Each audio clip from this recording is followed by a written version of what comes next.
ठीक है। तो आज हम लोग हिस्ट्री को किस तरीके से डिवाइड करते हैं, किस तरीके से उसको विभाजित करते हैं, इसको देखते हैं हम लोग।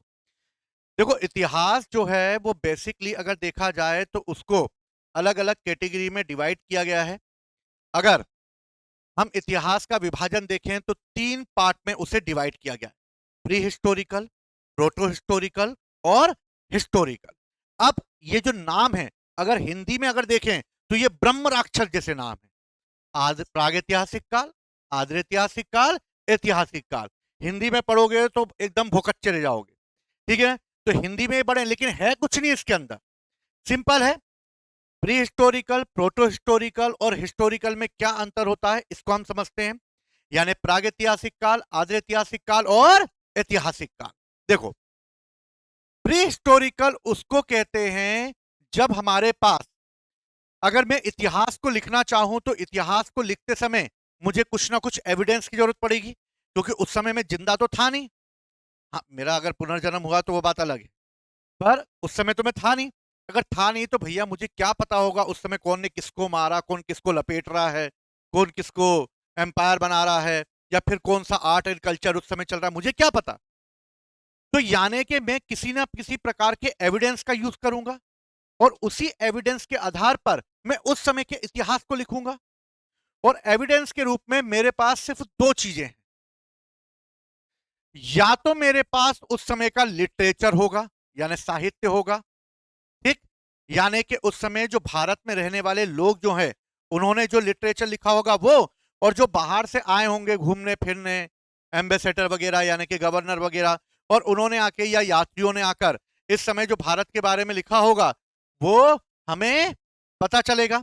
यानी कि लिटरेचर मोस्ट इंपोर्टेंट पार्ट है हिस्ट्री को लिखने के लिए, क्योंकि इतिहास में लिटरेचर का बहुत योगदान है। अब मान लो मैं एक विदेशी हूं, मैं कहीं आया, और जब मैं आया तो मैंने भैया वहां पे देखा। अब मैंने जो भी देखा उसे मैंने अपनी किताब में लिख दिया। अब मैंने किताब में लिख दिया, यानी कि मैं आया मान लो यूनान से हूं, और मैं भारत आया, और भारत आके मैंने जो कुछ भी भारत को देखा या भारत को जो कुछ भी मैंने समझा, उसको समझकर मैंने अपनी बुक में लिख दिया। यानी जो मैंने देखा उसे मैंने लिखा, और उस समय के जो वहां पर रहने वाले थे उन लोगों ने भी लिखा। यानी कि मेरे पास एक ही समय के दो लिटरेचर आ गए। एक तो वहां के लोकल लोगों ने लिखा, और एक जो विदेशी आए उन्होंने लिखा। और इस तरह आने वाले समय में यानी वर्तमान में उन दोनों को मैंने कंपेयर किया। और जब मैंने उन दोनों को कंपेयर किया और कंपेयर करके मैंने उसका एक सॉल्यूशन निकाला, और इसके आधार पर मैंने उसका सहारा लेके उस समय के इतिहास को लिखा। इतिहास लिखना भी एक बहुत बड़ा टास्क है। यानी कि मैंने लिटरेचरों का सहारा लिया, विदेशियों का भी और भारतीयों का भी, और उस आधार पर मैंने लिटरेचर लिख दिया। ठीक है। लिटरेचर से इतिहास पता चल गया। और एक होता है आर्कियोलॉजिकल। आर्कियोलॉजिकल को हिंदी में कहते हैं पुरातात्विक। आर्कियोलॉजिकल यानी कि एक ऐसे एविडेंस जो हमें या तो मकान के रूप में मिलेंगे, सिक्कों के रूप में मिलेंगे, कोई बिल्डिंग है, कोई कॉइन्स हैं, या फिर कोई इंस्क्रिप्शन है यानी कि अभिलेख है। यानी ये सब काय में आएंगे, आर्कियोलॉजिकल साइड में आएंगे। और इस तरह आर्कियोलॉजिकल साइड में जैसे अगर मैं देखूं तो अशोक ने सबसे पहले इंस्क्रिप्शन का यूज किया, अभिलेखों का प्रयोग किया, और अभिलेखों के द्वारा उसने अपने राज्य की बहुत सारी बातों को उसने बताया। यानी कि मेरे पास जो है या तो लिटरेचर होगा या उस समय के आर्कियोलॉजिकल एविडेंस होंगे, जो उस समय चलाए गए सिक्के हैं या उस समय चलाई गई कोई बिल्डिंग बनाई गई होगी या फिर कोई भी स्ट्रक्चर बनाया होगा, मैं उस पर अनुमान लगा के इतिहास लिखूंगा। अब मान लो मैं किसी एम्पायर का बहुत बड़ा राजा हूं, ऐसा लगता नहीं हूं क्या? उड़ान का तो राजा हूं ना। ठीक। तो एक एम्पायर है उड़ान एम्पायर। उस उड़ान एम्पायर का मैं बहुत बड़ा किंग हूं। अब मैंने जैसे ही गद्दी पे बैठूंगा तो गद्दी पर कोई भी राजा बैठने के बाद एक काम करता है, चाहे वो किसी भी एम्पायर का हो, अपने नाम के सिक्के चलाता है। तो मैं भी अपने नाम का सिक्के चलाऊंगा, जिस पर लिखा होगा सुमित्र विक्रमादित्य। अब मैं अपने नाम के सिक्के चलाऊंगा। अब मैंने जो ये सिक्के चलाए हैं, ये सिक्के मैं किसी ना किसी मेटल के चलाऊंगा।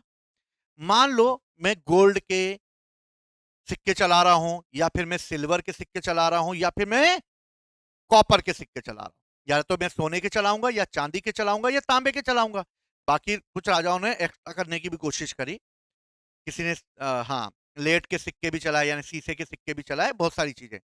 मुगल काल में तो तुम्हें चमड़े के सिक्के भी मिलेंगे। ठीक। अब हुआ ये कि मैंने चलाए गोल्ड के सिक्के, और गोल्ड एकदम प्योर है, यानी कि मेरा खजाना इतना भरा पड़ा है कि मैं गोल्ड के सिक्के चला सकता हूं। यानी गोल्ड के सिक्के चलाने वाला अगर कोई राजा है तो यानी उसका एम्पायर बहुत मजबूत होगा। और मान लो मैंने सोने में मिला दी मिलावट, सोना कम, मिलावटी चीजें ज्यादा, मतलब मेरे एम्पायर में थोड़ा सा डाउनफॉल आ गया है, इसलिए मैंने मिलावट का यूज कर लिया। ठीक है। अब ज्यादा ही डाउनफॉल आ गया, सोना ने सब सब मैंने खजाने में रखा, और अब सोने के सिक्के नहीं, अब मैं काय के चलाऊंगा, चांदी के चलाऊंगा, और मेरी कंडीशन बहुत ही खराब हो गई, तो फिर मैं अपनी औकात पे आ जाऊंगा, और फिर मैं क्या चलाऊंगा, तांबे के सिक्के चलाऊंगा।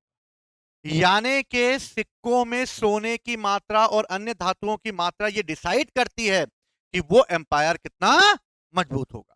यानी सिक्के भी इंपॉर्टेंट है उस जगह के इकोनॉमिक कंडीशन को बताने के लिए। क्लियर है? यानी आर्कियोलॉजिकल एविडेंस भी इंपॉर्टेंट है, और इन्हीं दोनों एविडेंस के आधार पर हम इतिहास को 3 पार्ट में डिवाइड करते हैं, प्री हिस्टोरिकल, प्रोटो हिस्टोरिकल और हिस्टोरिकल। अब प्री हिस्टोरिकल क्या है इसको देखते हैं हम लोग। यानी कि ये वो समय है जब हमारे पास सिर्फ आर्कियोलॉजिकली एविडेंस होते हैं, और इस समय कोई भी स्क्रिप्ट हमारे पास अवेलेबल नहीं होती। यानी स्क्रिप्ट नहीं है, लिपि नहीं है, यानी हमें लिखना पढ़ना नहीं आता, हमें लिखना पढ़ना नहीं आता, लेकिन हम उस समय हैं तो सही, और हम उस समय अगर रहेंगे तो कुछ ना कुछ यूज तो करेंगे। और यूज करने में क्या, क्योंकि अगर हम उस समय होंगे तो अपना पेट तो पालेंगे, खाना तो खाएंगे, रहेंगे तो सही, घर तो बनाएंगे, कुछ तो करेंगे, भले हमें लिखना ना आता हो।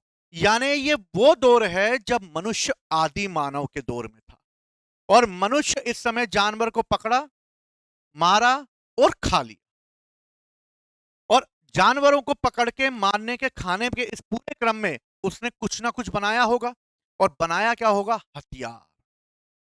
भाई जानवर को मारने के लिए हथियार की भी तो जरूरत है, तो उसे क्या बनाया होगा, हथियार। यानी के आदि मानवों के बारे में हमें जानने के लिए जो एविडेंस हैं वो हैं उनके हथियार, जो किसी भी धातु के बन सकते थे या किसी पत्थर के बन सकते थे। यानी उस समय का इतिहास जानने के लिए हमारे पास इन दोनों एविडेंस में से कौन सा एविडेंस अवेलेबल है, आर्कियोलॉजिकल। यानी हमारे पास सिर्फ आर्कियोलॉजिकल एविडेंस है, क्योंकि आदि मानव को लिखना आता ही नहीं था, लिखना आता तो उनकी प्रॉपर्टी अपने नाम कर लेते, उनको लिखना ही नहीं आता था। अब लिखना नहीं आता था तो भैया जानवरों को मार रहे, काट रहे।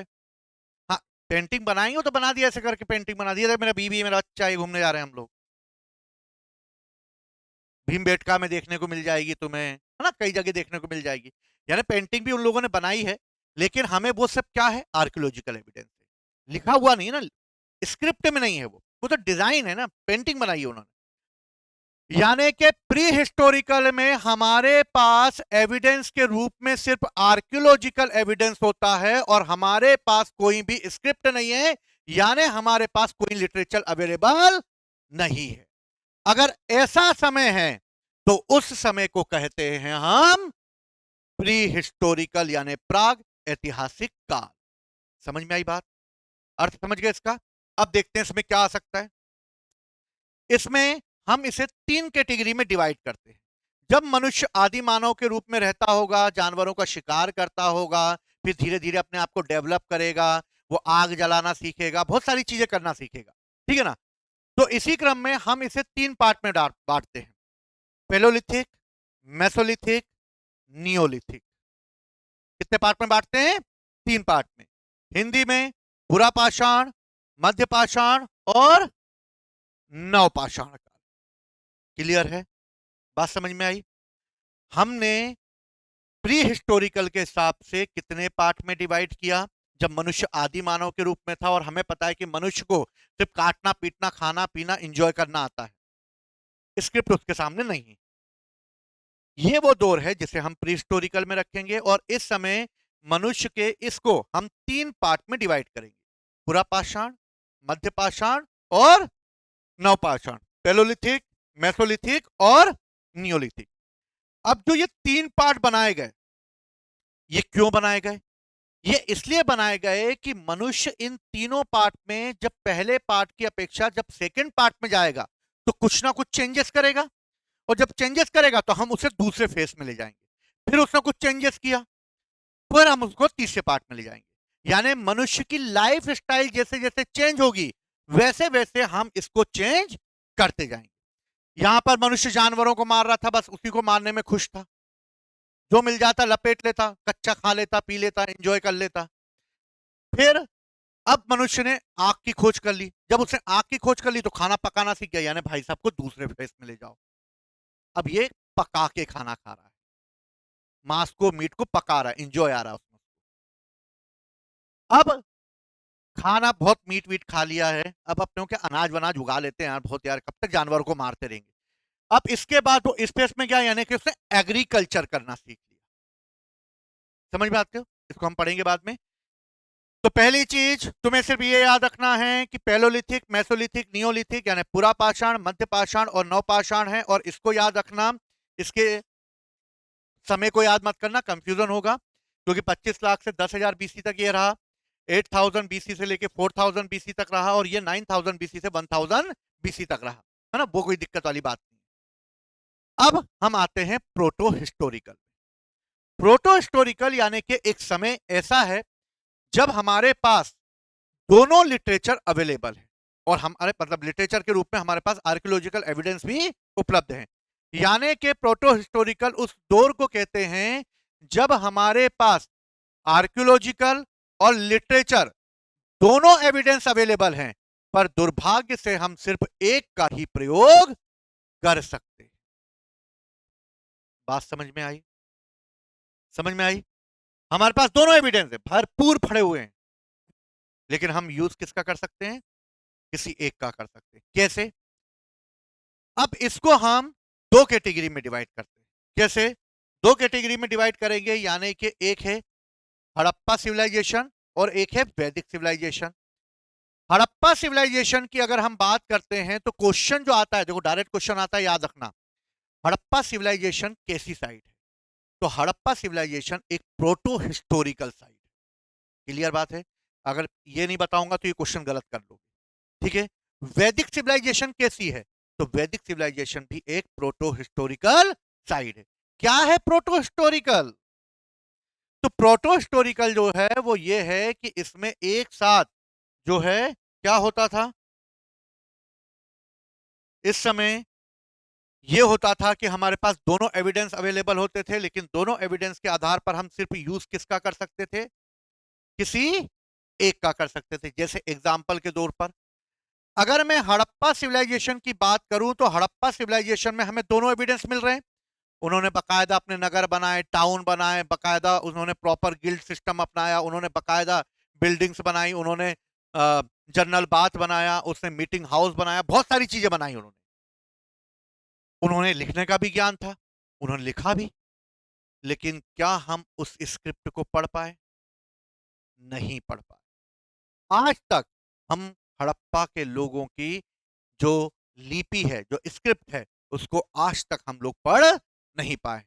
और अगर हम उनको आज तक पढ़ नहीं पाए हैं तो हमें हड़प्पा सिविलाइजेशन के बारे में जो इंफॉर्मेशन मिलेगी वो सिर्फ वहां पाए जाने वाले आर्कियोलॉजिकल एविडेंस से ही मिलेगी। लिपि है हमारे पास, लेकिन हम उसको पढ़ नहीं। समझ में आई बात? तो ऐसी साइड जहां पर हमें दोनों एविडेंस मिलते हैं पर हम किसी एक का प्रयोग कर सकते हैं, उसे हम रखते हैं प्रोटो हिस्टोरिकल साइड। क्लियर है? अब दूसरा एग्जांपल देखते हैं हम लोग। दूसरा एग्जांपल क्या है? वैदिक कल्चर। अगर हम वैदिक कल्चर की बात करें तो वैदिक कल्चर में आर्य लोग आए, और आर्य लोगों ने बहुत सारे लिटरेचर लिखे, भर भर के लिटरेचर लिखे। वेद लिख मारे चारों, ऋग्वेद, यजुर्वेद, सामवेद, अथर्ववेद, ब्राह्मण ग्रंथ, उपनिषद, आरण्यक, बहुत लिखा उन्होंने, लिखा पढ़ाई में एक नंबर थे वो। लेकिन बिल्डिंग बनाने में वो इतने एक्सपर्ट नहीं थे। वो घास फूस की झोपड़ियां बनाकर रहते थे और इस तरीके से वो ऐसी जगह पर रहते थे जो आसानी से नष्ट हो जाए। और इस तरीके से वैदिक सिविलाइजेशन के लिए हमारे पास वापस से दोनों एविडेंस हैं, लेकिन हम यूज किसका कर सकते हैं? सिर्फ एक का कर सकते हैं। इसलिए वैदिक सिविलाइजेशन भी कैसी है? Proto historical site. समझ में आई दोनों बातें? क्वेश्चन आ जाएगा, हड़प्पा सिविलाइजेशन कैसा है? हिंदी में आएगा, प्राग ऐतिहासिक, आद्य ऐतिहासिक, ऐतिहासिक या कुछ नहीं? Proto historical. ठीक है। वैदिक सिविलाइजेशन कैसी है? Proto historical. क्लियर? अब मनुष्य आगे बढ़ेगा, मनुष्य आगे बढ़ेगा तो मनुष्य जो है अब हिस्टोरिकल एज में जाएगा। हिस्टोरिकल एज वो है जब हमारे पास आर्कियोलॉजिकल भी और लिटरेचर दोनों एविडेंस भरपूर हैं और हम इनका दोनों का प्रयोग करके उस समय को लिख सकते हैं। तो जब हमारे पास ये दोनों एविडेंस अवेलेबल होते हैं तब हम इतिहास को लिख सकते हैं। और इसमें आता है 600 बीसी, और 600 बीसी से आगे का जितना भी इतिहास है वो आज तक हिस्टोरिकल। अब जैसे कल जो तुमने किया होगा वो तुम्हारी क्या बन गई? हिस्ट्री बन गई। अब वो तुम्हारे हिस्टोरिकल हो गया। यानी कि 600 बीसी से लेके आज तक का समय जो है उसे हम हिस्टोरिकल कहते हैं। समझ में आई बात? तीनों का अर्थ समझ गए? ठीक है। एग्जाम में आता है, बच्चे बहुत कंफ्यूज होते हैं इन तीनों अर्थों में। ठीक है ना, कि प्री हिस्टोरिकल क्या होता है, प्रोटो हिस्टोरिकल क्या होता है और हिस्टोरिकल क्या होता है। ये 2 मार्कर में भी पूछा जा सकता है। समझ गए बात को? ये 2 मार्कर में भी पूछा जा सकता है। इसको तुम्हें लिखना, यही का यही 2 मार्कर है। समझ गए बात को? कर पाओगे इसको? क्लियर है? चलो, तो प्री हिस्टोरिकल में क्या होगा? सिर्फ आर्कियोलॉजिकल एविडेंस होंगे। प्रोटो हिस्टोरिकल में क्या होगा? दोनों होंगे लेकिन किसी एक का प्रयोग। और हिस्टोरिकल में क्या होगा? दोनों का प्रयोग। खत्म कहानी। क्या है? कुछ नहीं है। समझ गए बात को? चलो, जब भारत में अंग्रेज आए तो अंग्रेजों ने भारत का इतिहास प्रॉपर तरीके से लिखना चालू किया। और अंग्रेजों ने जब अपना इतिहास लिखना या भारत का इतिहास जब उन्होंने लिखना चालू किया तो उन्होंने भारत के इतिहास को लिखते समय यह देखा कि भारत आखिर कहां से इन्होंने इतिहास बनाया होगा। तो ये कहां तक पहुंचे? हमारे वेदों तक पहुंचे। और वेदों तक पहुंचे और वेदों तक पहुंचते हुए इन्होंने हमारे आर्य कल्चर को समझने का प्रयास किया। इसमें सबसे ज्यादा भारतीयों ने योगदान दिया उनका। उन्हें तो सिर्फ खोजने की वो था, बाकी सपोर्ट तो हम ही कर रहे थे। तो इन्होंने देखा कि इस समय अगर भारत के कल्चर की अगर बात की जाए तो भारत का कल्चर जो है वो वैदिक सिविलाइजेशन से चालू होता है। और वैदिक सिविलाइजेशन से चालू होते हुए इन्होंने आर्य लोग आए और आर्यों ने वेद वगैरह लिखे। लेकिन अंग्रेजों का यह भी मानना था कि हर जगह आदि मानव रहे होंगे तो यहां भी आदि मानव रहे होंगे। इसलिए उन्होंने सबसे पहले 1863 में जो है भारत में ये देखा कि इस समय स्टोन एज जो है उस पर किस तरीके से रिसर्च किया जाए।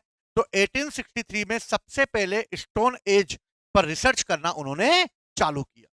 और स्टोन एज यानी पाषाण काल, और उस पर उन्होंने रिसर्च करना चालू किया।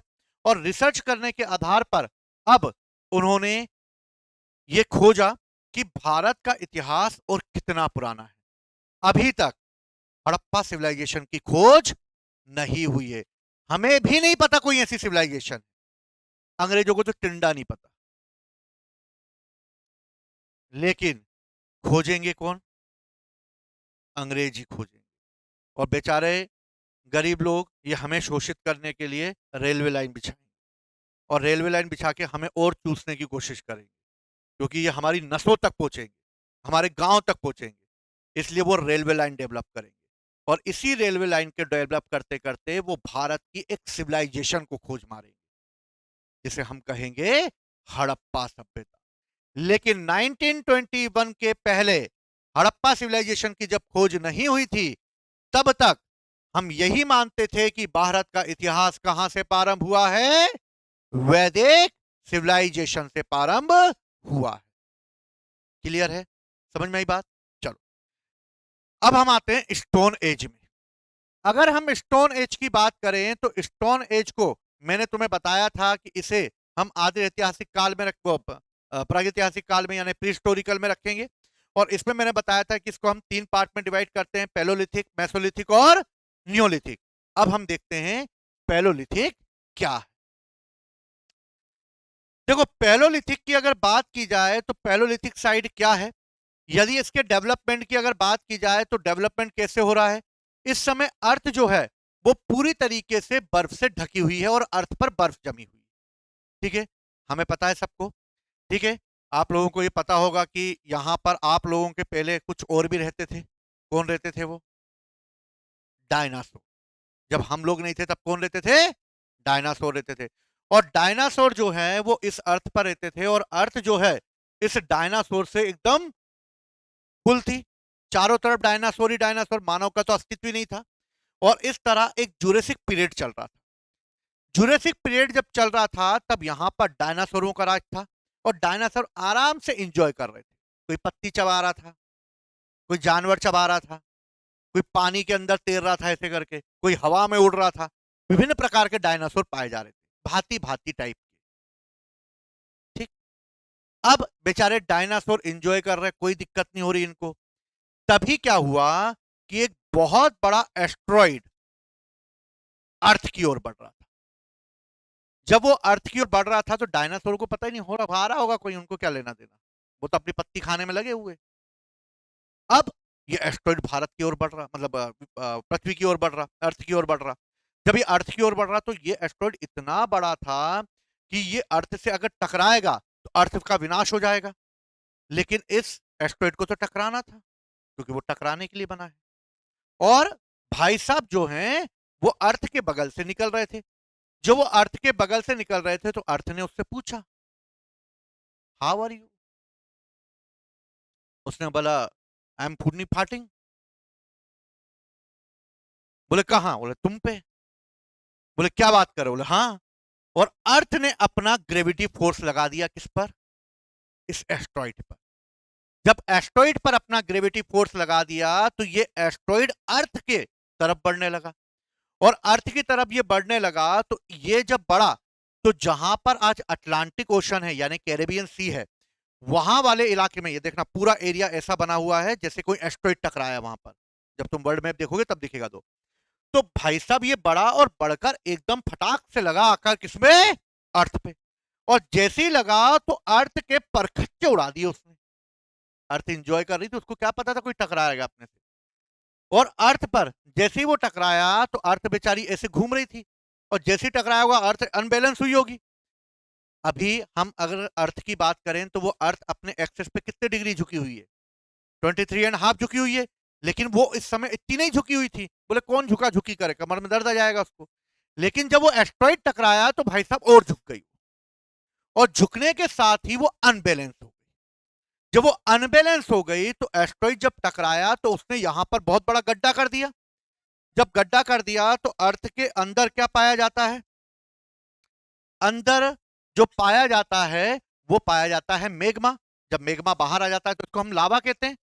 अब अंदर अर्थ जो है वो पोपली है। अंदर से कैसी है? पोपली है। पोपली मतलब अंदर से सेमी लिक्विड फॉर्म है उसके अंदर।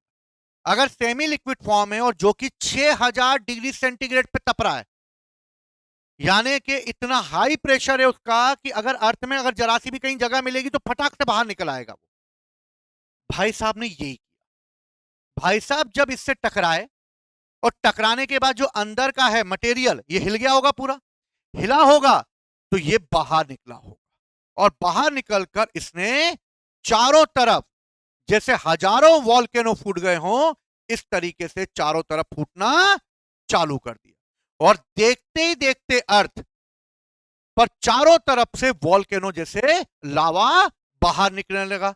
6000 डिग्री सेंटीग्रेड का लावा बाहर निकल रहा, जमीन फट रही और जमीन फटने के बाद कहीं जमीन धस रही और डायनासोर जो पत्तियां चबा रहा था ऐसे ऐसे करके देख ही नहीं पाया ढंग से क्या हो रहा है। भाई साहब ऐसे ही रह गया वो और निपट गई फाइल उसकी और सारे डायनासोर मारे गए। This is very good question. उड़ने वाले बच गए।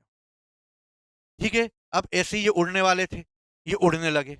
आहा हा, मर रहे सब लोग, ओहो, सब मर रहे, निपट रहे सबके सब, और उड़ने वाले डायनासोर उड़ गए।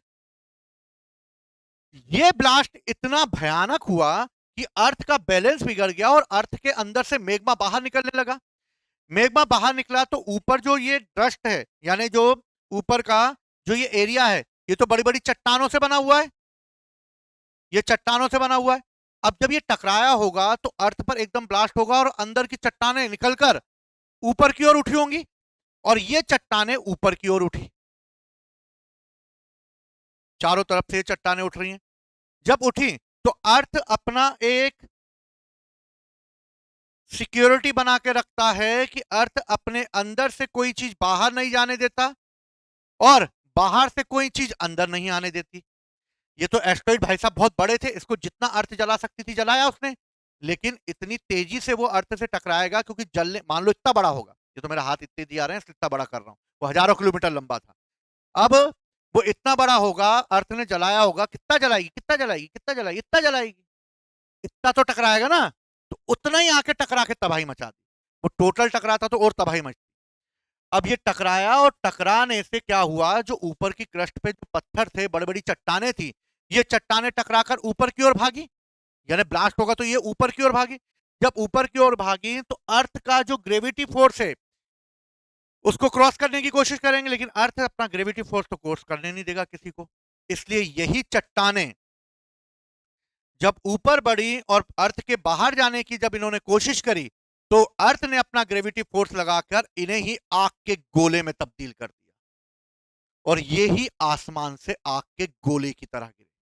और जब ये आसमान से आग की गोले की तरह उड़े, तो भाई साहब जो उड़ रहे थे, समझ गए उनके साथ क्या हुआ होगा फिर? तो भाई साहब उड़ने वाले भी निपट गए। किसने?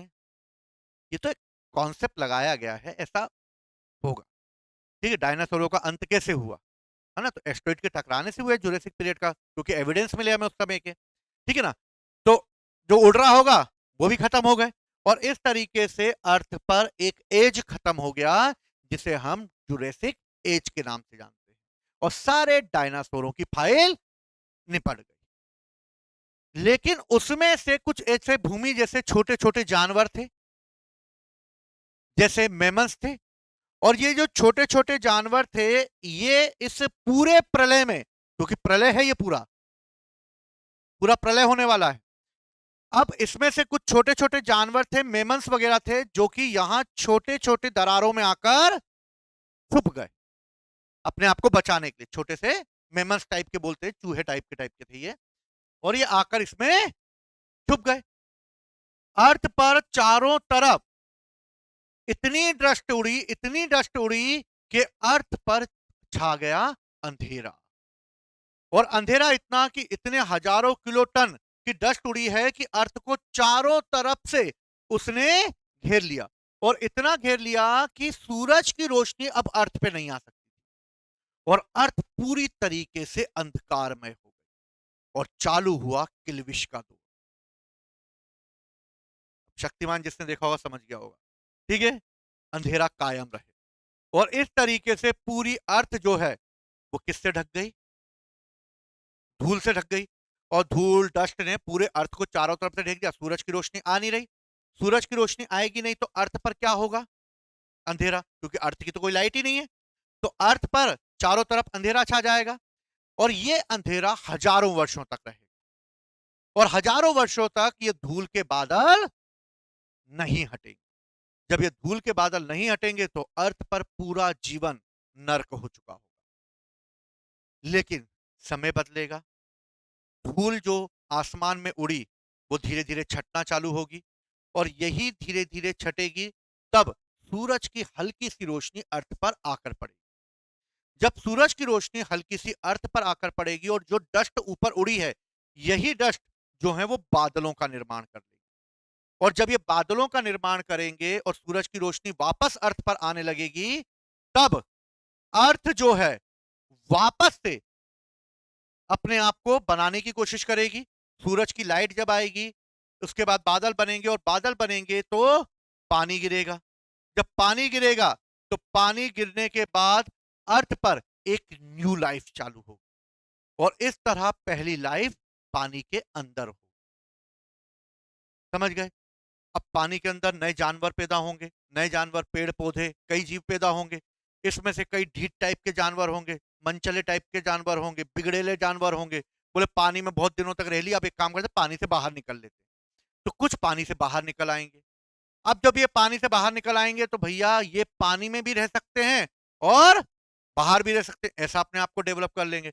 मछली वछली टाइप की बोले हम नहीं निकल रहे बाहर, तो जीवन भर पानी में सड़ो तुम लोग, तो फिर वो जीवन भर पानी में रही। मगरमच्छ वगैरह बाहर निकल आए। ठीक है। अब कुछ जानवर ऐसे होंगे जो बाहर निकल गए और बाहर ही घूमने लगे, वो अंदर जाना ही भूल गए, तो अब वो पानी के अंदर सरवाइव नहीं कर पाएंगे और ये हजारों साल की प्रोसेस होगी और पानी के अंदर सरवाइव नहीं कर पाएंगे, वो बाहर आ जाएंगे और बाहर आके वो बाहर ही रहना चालू कर देंगे। ऐसे कई प्रजातियां पैदा होना चालू होगी। अब ये जो छुपा हुआ मेमन्स है, ये मेमन्स अंदर ही इंजॉय कर रहा है हजारों सालों तक, खा रहा है पी रहा है एकदम। अब ये मेमन्स जो है उसमें से इनका एक परिवार वाली टाइप के बन गए होंगे, बहुत सारे हो गए। बोले एक बार काम कर यार, ऊपर देख के आ जरा माहौल कैसा है, एकदम सही हुआ कि नहीं हुआ माहौल वाहौल। तो ये मेमन्स बाहर निकलेगा। जब बाहर निकलेगा तो देखेगा यार चारों तरफ हरियाली आ गई है, वापस पेड़ पौधे उग गए हैं।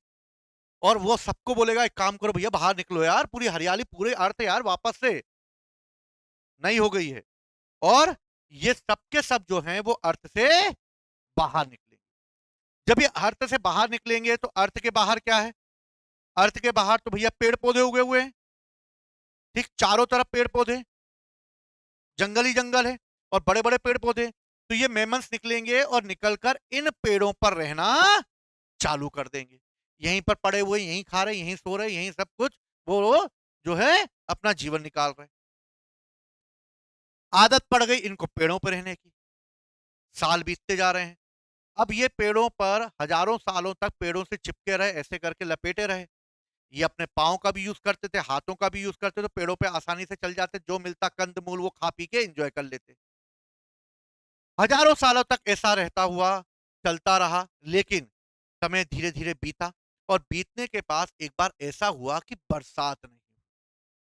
बरसात नहीं हुई तो जो ये पेड़ पौधे थे ये सब सूखने लगे।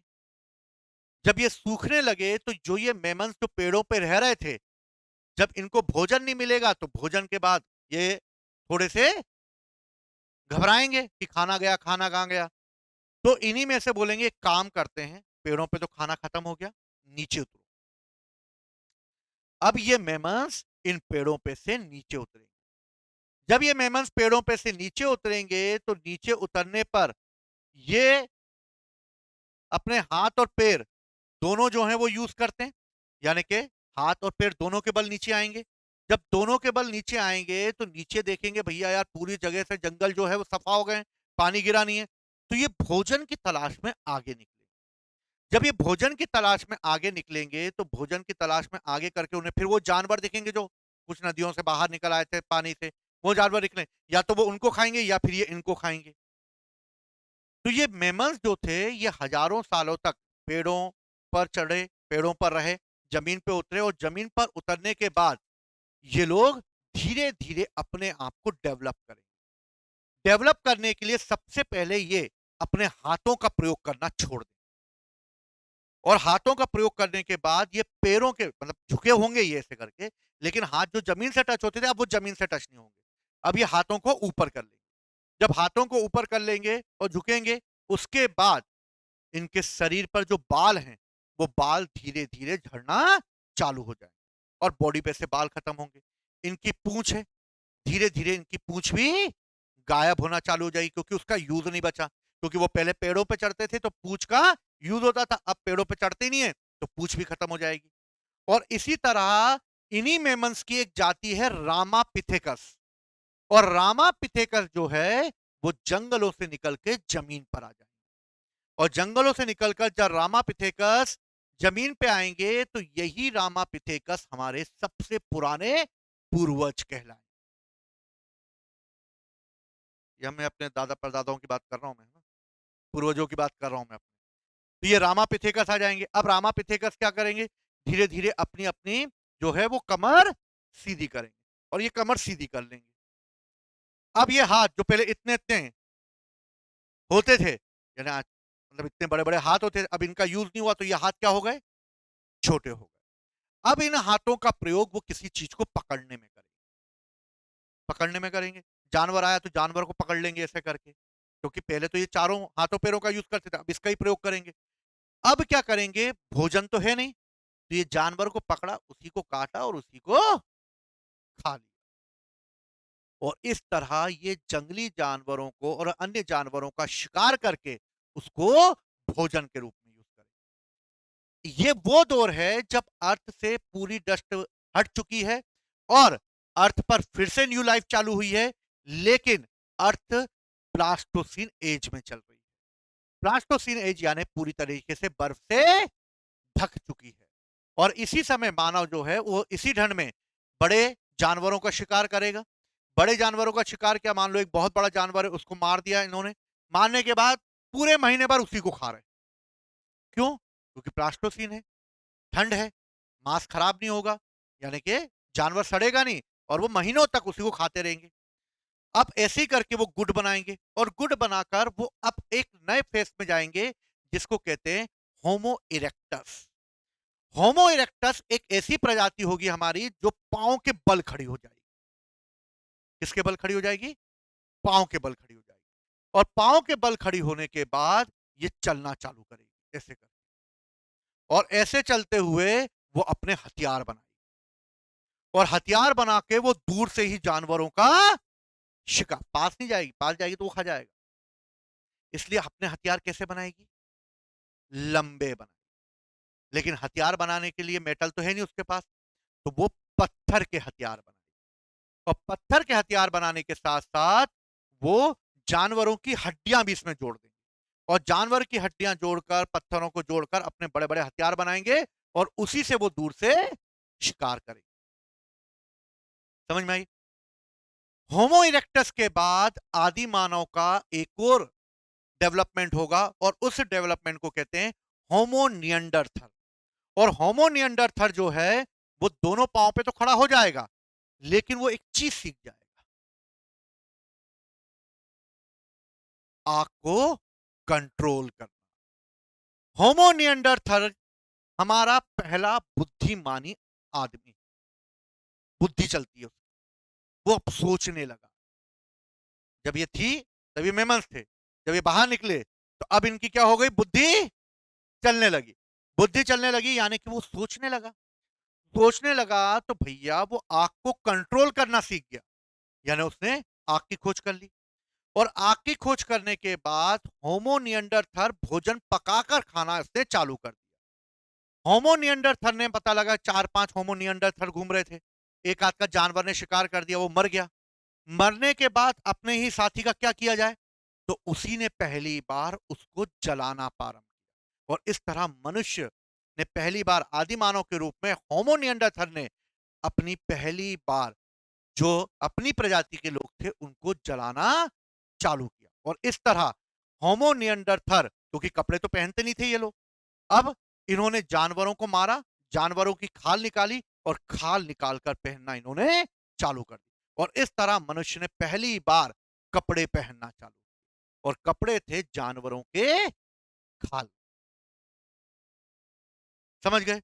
कपड़े पहनने लगा वो, मनुष्य को अब यानी जो भी उसके सामने वाले थे उनको जलाने लगा वो। इसके अलावा जो है वो अग्नि को कंट्रोल करने लगा। और फिर इसके बाद आए होमो इरेक्टस, होमो नियंडरथल और फिर आएंगे होमो सेपियंस। और यही होमो सेपियंस हमारे पूर्वज कहलाएंगे। और इन्हीं होमो सेपियंस ने धीरे धीरे फिर गुट में रहना चालू किया। गुट में रहकर इन्होंने एक जगह अपना कबीले टाइप के बनाए, कबीले टाइप बनाकर फिर उन्होंने अग्नि का प्रयोग करना चालू कर दिया। प्रयोग करते हुए जानवरों का शिकार करना चालू कर दिया, छोटे जानवरों का शिकार करने लगा। और इसके बाद जो है वो धीरे धीरे अपने आप को डेवलप करने लगा। और इस तरह होमो सेपियंस को ही हम अपना पूर्वज मानते हैं। क्लियर है? ये है मनुष्य के विकास का क्रम। क्लियर हुई बात? पैलोलिथिक एज, अगर हम पैलोलिथिक एज की बात करते हैं तो भारत का ये वो समय दौर है जब उस समय मनुष्य जो है वो धीरे धीरे अपने आप को, यानी आदि मानव धीरे धीरे जो है वो आइस एज में चल रहा था। यानी कौन सा एज चल रहा है अभी इसका? प्लास्टोसिन एज चल रहा है, यानी पूरी बर्फ से ढकी हुई है। इसी के द्वारा हमें उस समय के एविडेंस जो मिलेंगे वो मनुष्य के द्वारा प्रयोग किए जाने वाले किसके आधार पर मिलेंगे? उसके द्वारा प्रयोग किए जाने वाले औजारों के आधार पर। तो याद रखना, हमें मनुष्यों के पहले एविडेंस जो मिलते हैं वो स्टोन टूल्स यानी के पत्थरों के औजारों से मिलते हैं। ये क्वेश्चन कई बार एग्जाम में आता है, इसको गलत नहीं करना। हमें आदि मानवों की जानकारी कैसे मिलेगी? तो हमें आदि मानवों की जानकारी उनके द्वारा प्रयोग किए जाने वाले स्टोन टूल्स से मिलेगी, पत्थर के औजारों से मिलेगी। ये पत्थर के वो औजार जिनका प्रयोग वो किस तरीके से करते होंगे। साथ में ही इस समय जो मैंने तुम्हें बताया, होमो इरेक्टस, होमो निएंडरथल और होमो सेपियंस, इसको कैसे डिवाइड करोगे? तो इसको डिवाइड करेंगे हम क्लाइमेट में होने वाले चेंजों के आधार पर। जैसे जैसे क्लाइमेट चेंज होगा ये अपने आप को डेवलप करते जाएंगे। तो याद रखना, हमें प्रारंभ के मनुष्यों की जानकारी कैसे मिलती है? तो हमें प्रारंभ में मनुष्य की जानकारी हमें स्टोन टूल्स और क्लाइमेट चेंज से मिलती है। याद रहेगा ये क्वेश्चन, यूपीएससी में आया हुआ क्वेश्चन, इसको गलत नहीं करना। समझ गए ना? ये दोनों चीजें पूछी जाती हैं कि मनुष्य की जानकारी हमें कैसे मिलेगी। तो हमें उनके द्वारा प्रयोग किए जाने वाले पत्थर के औजारों और उनके द्वारा क्लाइमेट चेंज से। क्लियर है? समझ में आई ये बात?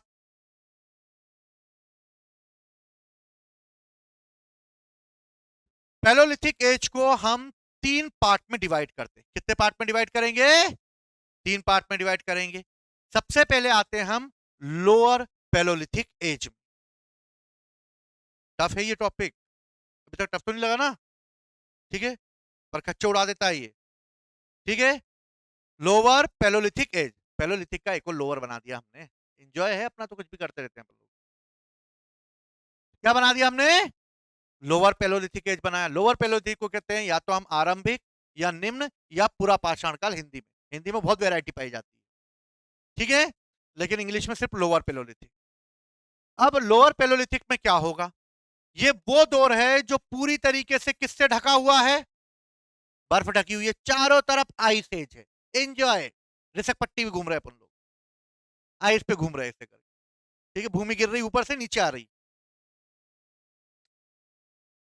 इस समय की पहली information, most most most important question है, याद रखना।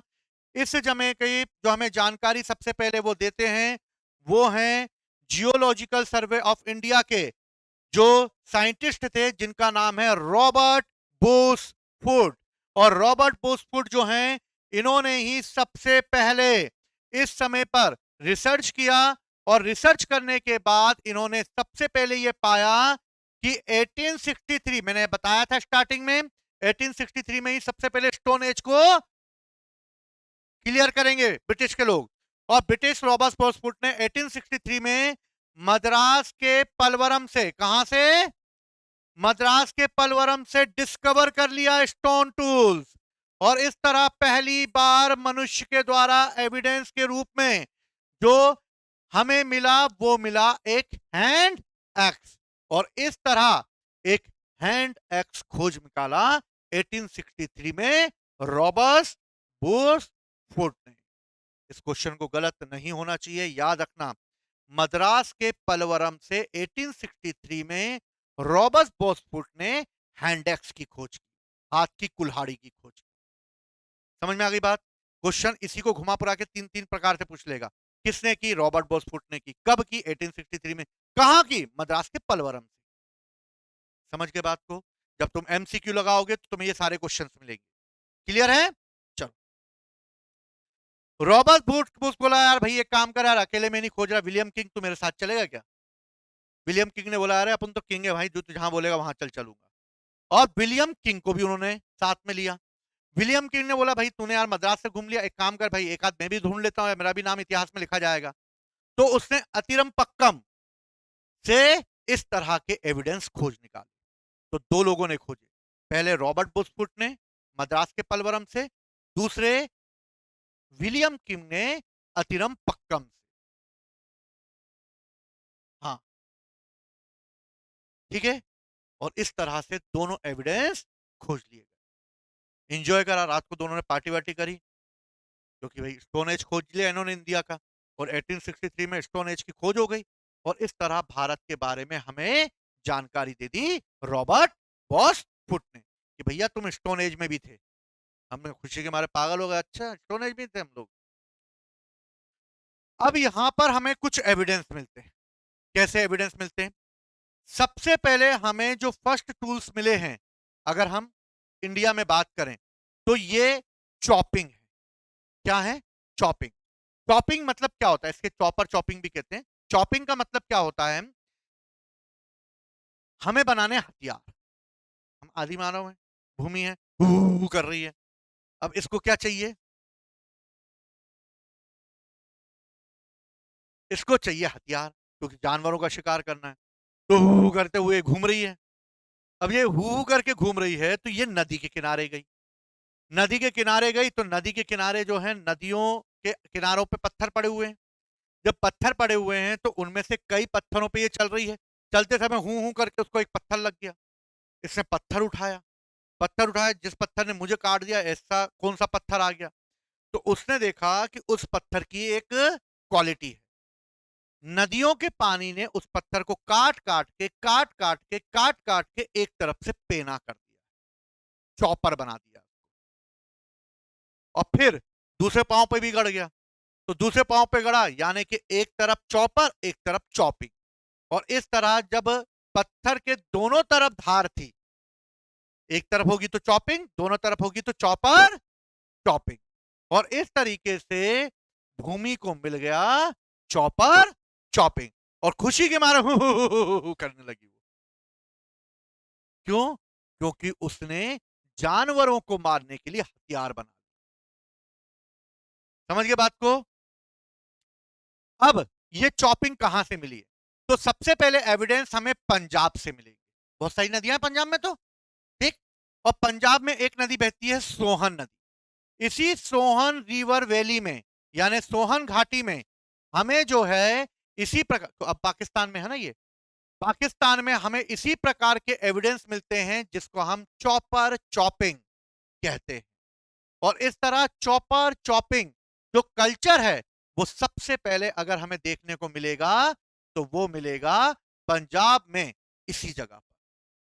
और कहां मिलेगा? सोहन वैली में मिलेगा। समझ में आ गई बात? और इसने ढूंढ निकाला सोहन वैली में क्या? Chopper chopping. अब तो जानवर मारो आराम से, पकड़ो जानवर को, मारो, मार के उसकी खाल निकालो, खा लो। अब तो उसके पास हथियार है। एक तरफ की धार खत्म हो जाए तो दूसरी तरफ की कर लेगी वो। अब तो धारी धार है उसके पास। इसी प्रकार से हमें और भी एविडेंस मिल रहे हैं। एविडेंस की भरमार सी मिलने लगी, क्योंकि रिसर्च होना चालू हो गया 1863 के बाद रॉबर्ट बॉसफुट ने। तो चेन्नई के पास एक जगह है बदमुद्रे, और बदमुद्रे जो है मदुरई, और अतिरम पक्कम से हमें ऐसे और एविडेंस मिले। और इस तरह हमें यहां पर वापस से मनुष्य के द्वारा प्रयोग किया जाने वाला हैंड एक्स मिल गया। हाँ, बहुत हाथ की कुल्हाड़ी बना रहे हैं यार ये तो। हाथ की कुल्हाड़ी क्यों बना रही है? हाथ की कुल्हाड़ी इसलिए बना रहे हैं क्योंकि ये एक हथियार है। हथियार में इनको चाहिए या तो हड्डी या फिर लकड़ी, और हड्डी या लकड़ी के ऊपर कुछ बांधना है। बांधने के लिए या तो ये पत्थर का प्रयोग करेंगे, और पत्थर को इसके ऊपर बांध देंगे। बांधने के बाद ये बन गया इनका क्या? Hand axe. जानवर जैसे आए तो जानवर या तो ऐसे मारेगा या फिर ये ऐसे मारेंगे। ऐसे मार दिया तो ये निपट जाएंगे, और अगर इन्होंने ऐसे मार दिया तो वो निपट जाएगा। इसलिए हैंड एक्स सबसे इंपॉर्टेंट इसलिए रहा क्योंकि मनुष्य इन जानवरों को आसानी से मार सके। ठीक है। तो हैंड एक्स कल्चर भी मिलता है हमें बदमदुरई और अतिरम पक्कम से। इसी प्रकार से हमें इस समय और भी कई एविडेंस मिल रहे हैं, जैसे हैंड एक्स मिल रहा है, क्लेवर्स मिल रहा है, स्कीपर्स मिल रहा है, और इस तरह के हमें बहुत सारे जो है एविडेंस मिलने लगे उनके औजारों के। 1935 में डी टेरा ने, जो कैम्ब्रिज यूनिवर्सिटी का एक दल लेकर आए थे, उन्होंने सबसे पहले सोहन वैली के आसपास ऐसे बहुत सारे रिसर्च कर मारे, और इतने रिसर्च कर मारे कि मनुष्य के आदि मानव के समय के हमें बहुत सारे उनके टूल्स वगैरह पता चलने लगे। और इस तरह आदि मानव के द्वारा बनाए गए टूल्सों की इंफॉर्मेशन टीटेरा ने 1935 में हमें सोहन वैली से खोजकर दे दी। समझ में आ रहा है कि नहीं आ रहा है? किताबों में पढ़ोगे परखच्चे उड़ जाएंगे इसके, किताबों में तो हाथ भी मत लगा देना। समझ गए बात को? क्लियर है यहां तक? तो भैया टीटेरा भी याद रखना, रॉबर्ट बॉसफुड भी याद रखना, ठीक है? दोनों याद रखना ये क्वेश्चन। अब लोअर पेलोलिथिक में क्या हुआ? लोअर पेलोलिथिक में जो यूपी में एक और हमें इसी तरह का एविडेंस मिलता है, और यूपी में एक वैली है जिसका नाम है बेलन। वैली का मतलब नदियां हो, है ना, नदियों के आसपास का इलाका। तो बेलन घाटी है जहां पर एक और जो इंडियंस थे उन्होंने खोज करी, और G.R. शर्मा ने यहां पर खोज करते हुए, रिसर्च करते हुए यहां पर इसी तरीके के 44 एविडेंस खोज निकाले। भैया बहुत आदि मानव के बारे में पता चलने लगा यार हमें। यूपी में भी आदि मानव है, साउथ में भी आदि मानव है, नॉर्थ वेस्ट में भी आदि मानव है। आदि मानव की भरमार पड़ी हुई है, भूमि बहुत घूम रही मार्केट में। और इस तरह बहुत सारे रिसर्च मिल रहे हैं हम लोगों को, हूं करके उसका तो पेट ही नहीं भर रहा। बेलन वैली में एक जगह है जिसका नाम है लोहदा नाला। क्या नाम है? लोहदा नाला। मोस्ट मोस्ट इंपोर्टेंट है ये क्वेश्चन, यूपीपीसीएस में कई बार पूछा गया है क्योंकि यूपी का क्वेश्चन है। बेलन वैली के लोहदा नाला से हमें हड्डियों की बनी हुई एक मदर गॉड यानी मातृ देवी की प्रतिमा मिलती है। तो मदर गॉड यानी कि याद रखना, मोस्ट मोस्ट मोस्ट इंपोर्टेंट है कि सबसे पहले हमें जो मदर गॉड्स मिली है यानी कि मातृ देवी की प्रतिमा मिली है, वो हमें कहां मिली है? तो वो हमें बेलन वैली से मिली है। और बेलन वैली में भी कहां से मिली है? लोहदा नाला से मिली है। समझ में आई बात? क्लियर है? कर पाओगे इसको? समझ गए? क्वेश्चन गलत तो नहीं होगा ये? याद रखना है क्वेश्चन, इसके क्वेश्चन बन गए तो टेंशन खत्म हो जाएगी ना। ये मनुष्य है ना, आदि मानव थोड़ी है। आदि मानव फोटो लेते रह गए। क्लियर? ये देखो कितने सारे एविडेंस मिल रहे हैं धीरे धीरे। और इस तरह मनुष्य स्टोन एज से आगे निकलेगा, और स्टोन एज से मतलब फेस में चलेगा, और फेस में चलते हुए उसने बहुत सारे औजार बना लिए। देखो चॉपर चॉपिंग, दोनों तरफ है धार, ठीक, नुकीले हैं ये देखो, नुकीले। और इस तरीके के कई औजार बनाए मनुष्य ने उस समय, जानवरों को मारने के लिए, अपनी सिक्योरिटी के लिए, सुरक्षा के लिए। और इस तरह अब जो लोअर पेलोलिथिक एज था उसके बाद वो पहुंचेगा मिडिल पेलोलिथिक एज। कहां पहुंचेगा भैया? मिडिल पेलोलिथिक एज में पहुंच रहा है, यानी कि कुछ ना कुछ चेंजेस हो रहा होगा तभी पहुंच रहा है वो। तो मिडिल पेलोलिथिक एज जो है, अगर हम उसकी बात करें तो इस समय मिडिल पेलोलिथिक एज में क्या चेंज हो रहा है? चेंज ये हो रहा है कि मनुष्य लोअर पेलोलिथिक में जानवरों का शिकार कर रहा था, अब उस समय आइस एज चल रहा था, यानी कि बर्फ से ढकी हुई थी अर्थ। अब बर्फ पिघलने लगी, बर्फ पिघलने लगी है तो हरे हरे घास के मैदान आ चुके हैं। और जब हरे हरे घास के मैदान आ चुके हैं तो जानवर भी बढ़ गए हैं, और जानवर भी बढ़ गए हैं, और जानवरों की संख्या भी बढ़ने लगी है। अब जानवरों की संख्या बढ़ने लगी है, यानी कि जब न्यू लोअर पेलोलिथिक एज था तो एक बहुत बड़ा जानवर मारा, काट मारा उसको, और महीनों भर खा रहे।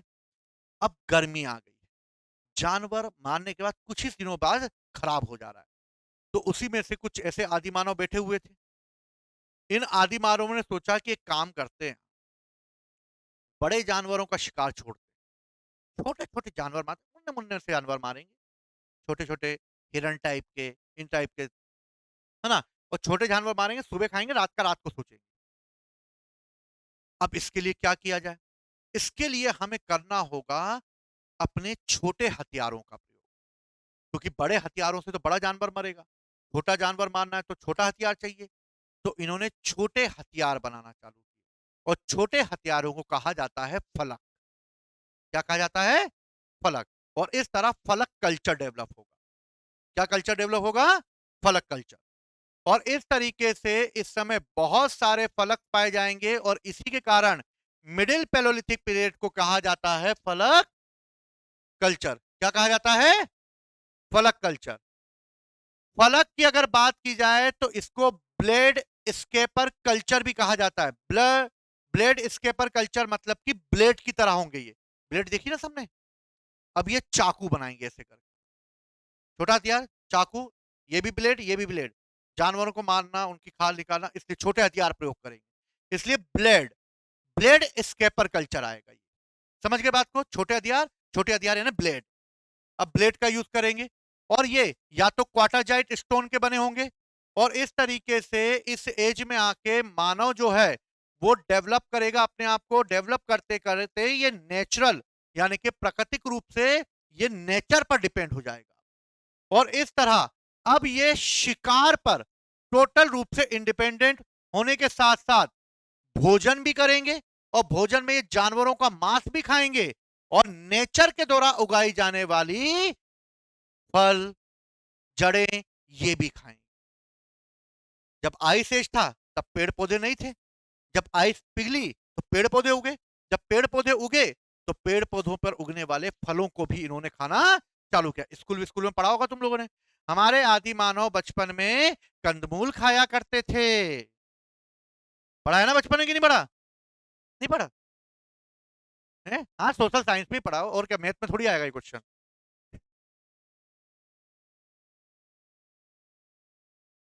अरे मतलब सोशल साइंस में ही आएगा ना ये। समझ गए? नहीं, इसके में तो साइंस में था। ठीक है, समझ में आ गई बात। और इस तरीके से मानव जो है वो टोटल इंडिपेंडेंट रूप से जो है वो किस पर, नेचर पर डिपेंड हो जाएगा, और नेचर के द्वारा फल फूल वगैरह खाने लगेगा। और ये एज मनुष्य का टोटल तरीके से किस पर डिपेंड होगा? शिकार पर डिपेंड होगा। शिकार करो, ठीक है, समझ में आ गई बात? तो क्या हो रहा है मिडिल पैलोलिथिक एज में? तो मिडिल पैलोलिथिक एज में ये हो रहा है, ठीक है।